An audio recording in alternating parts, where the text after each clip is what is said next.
সম্মানিত ভিউয়ার্স, আসসালামু আলাইকুম। পাওয়ার বোর্ডের কীভাবে মাল্টি সকেট ফিটিং করি সেটাই আপনাদের মধ্যে তুলে ধরব।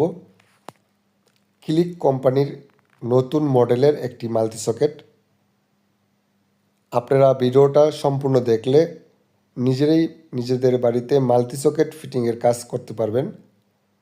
এখানে 3টি টার্মিনাল থাকে, একটি এল, একটি এন, আর একটি মাটির আর্থিনের চিহ্ন। আপনারা এল এর সাথে লাল তারটি, ফেস তারটি কালেকশন করবেন। পরিমাণ মতো টাইট দিবেন যেন কোনো লুজ কালেকশন না থাকে।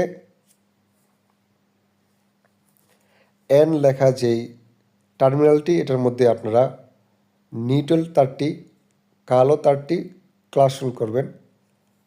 পরিমাণ মতো টাইট দিবেন যেন কোনো লুজ কালেকশন না থাকে। সবুজ যে তারটি, এটা হলো মাটির আর্থিন। এটা আপনারা মাঝখানে যে টার্মিনাল, এটার মধ্যে কালেকশন করবেন। এটাও আপনারা পরিমাণ মতো টাইট দিবেন যেন কোনো লুজ কালেকশন না থাকে। আমার ইলেকট্রিক কাজের ভিডিওগুলো যদি আপনাদের ভালো লাগে, অবশ্যই আমাদের পেজটি ফলো করবেন। ইউটিউব চ্যানেলে দেখে থাকলে চ্যানেলটি সাবস্ক্রাইব করবেন, লাইক, কমেন্ট এবং শেয়ার করবেন। আমার কাজ সম্পূর্ণ শেষ।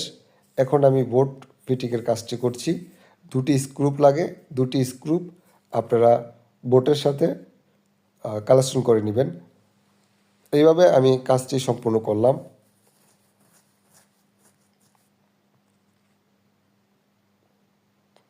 ভিডিওটা দেখার জন্য আমি আপনাদের সকলকে জানাই ধন্যবাদ। ভালো থাকবেন। আল্লাহ হাফেজ।